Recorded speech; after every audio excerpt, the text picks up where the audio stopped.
Que s'est-il passé sur le marché du NFT le mardi 28 février? Qu'est-ce qu'il ne fallait surtout pas rater? C'est parti, on y va. Avant ça, on n'oublie pas le petit pouce bleu en bas de la vidéo, on s'abonne à la chaîne, on clique sur le lien dans la description pour accéder au Discord du très très lourd pour tous ceux qui veulent gagner de l'argent avec les NFT.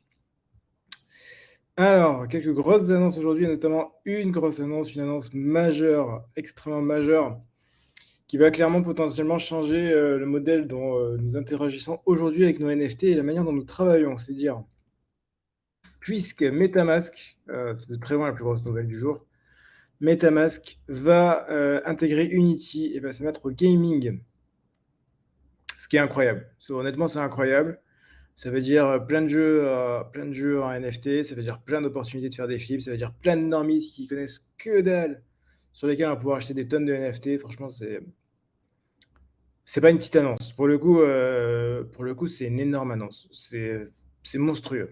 C'est monstrueux parce que ça veut dire que derrière, il va y avoir une tonne de possibilités. Je pense que ça va être, c'est possiblement un point d'inflexion sur lequel ça va devenir tellement large qu'on ne pourra plus être partout. Enfin, déjà, on n'est pas partout aujourd'hui, mais on est quand même sur quasiment tout le spectre Ether, Mint, Ether, Art, Collectibles. Là, même si on va sur le spectre juste Web3 gaming, ça sera même pas suffisant en fait. Ça va être incroyable. Enfin, honnêtement, ça a l'air dingue. C'est une dinguerie. Voilà. Donc vous avez MetaMask, Intura, Truffle, tout ce qu'il faut pour pouvoir développer sur Unity. Et Unity, c'est là où il y a tous les jeux, hein. Enfin, Unity, c'est le moteur graphique de Epic Games. C'est dire. Epic Games, boîte milliardaire, qui a fait notamment le fameux Fortnite. Donc voilà, donc c'est incroyable. J'arrête pas de le dire, mais c'est fou. Peut-être que d'ici 2-3 mois, on sera tous à aller sur Steam pour aller faire de la thune en achetant et revendant des NFT là-dessus. Ça ne me choquerait pas plus que ça. Et ça va être incroyable. Voilà. Nous amenons l'adoption de masse au niveau supérieur. Je suis d'accord avec eux. Ça ne peut clairement pas être plus haut que ça. C'est monstrueux. Voilà. Voilà. Game Changing Events, je suis d'accord. Je suis d'accord. À côté de ça, des news un peu plus légères, notamment la première Fashion Week dans le Metaverse. La deuxième, autant. Ou peut-être la première. Metaverse Fashion Week avec Adidas. Avec Adidas, qu'est-ce qu'ils se foutent là, Adidas? Eh ben, ils sont là. Ils vont faire la Metaverse Fashion Week. Ce serait bien qu'ils fassent monter le fleur de leur collection. Bon, après, ça s'appelle Into the Metaverse, donc c'est pas incohérent. Mais voilà, ce sera avec Adidas. Les capsules Adidas, eh ben, ça va faire la Fashion Week du Metaverse. Bon, je sais pas quoi faire de cette information. À partir du 28 au 31 mars sur Decentraland. Ce truc que je sais, c'est que si c'est sur Decentraland, il y a des chances qu'on soit sur Decentraland tous entre le 28 et le 31 mars. Pour ceux qui sont dans le Discord, ils ont compris pourquoi. Mais il y a des chances qu'on passe dans Decentraland et qu'on y reste un petit peu de temps. Ce sera notre occasion d'y retourner, ça faisait longtemps. Au-delà de ça, je ne suis pas convaincu, mais bon. Voilà, il y a du beau monde, hein. Il y a Adidas, Tommy Hilfiger, Dolce & Gabbana, DKNY, ça me dit un truc, ça c'est Donna Cara à New York. Il y a du beau monde, donc il y aura des trucs à récupérer. Je ne vais pas aller plus loin que ça. Voilà, puisque maintenant ça s'appelle le Freeband Studio Adidas, ça s'appelle plus Adidas, partie Web3.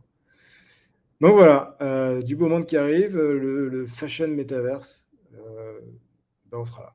On sera là, on sera présent bien évidemment. Couvrir cet événement, ça me paraît extrêmement important. Donc on sera là. Ensuite, on a Coinbase qui a toujours son NFT qu'ils ont prolongé, ce qui est extrêmement sad, effectivement. Je ne suis pas très fan du fait de prolonger une open edition. Mais qui a été prolongé et qui apparemment va être dynamique, ça va changer, votre NFT va changer à partir d'aujourd'hui, ça changera régulièrement.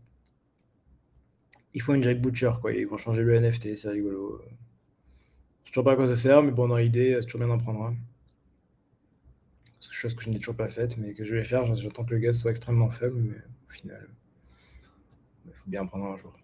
Et enfin, alors ça c'est un peu original, Creature World, qui était une ancienne collection extrêmement épais, qui vaut pas grand-chose aujourd'hui, va faire une open edition. Bon, à la limite qu'il fasse une open edition, on a un peu l'habitude en ce moment.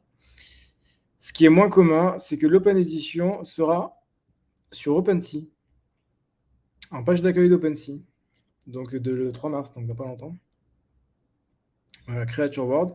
Et voilà, et on est en page d'accueil d'OpenSea, donc c'est sur le launchpad d'OpenSea qu'il va y avoir l'open edition. Là, c'est moins courant. Là c'est une première.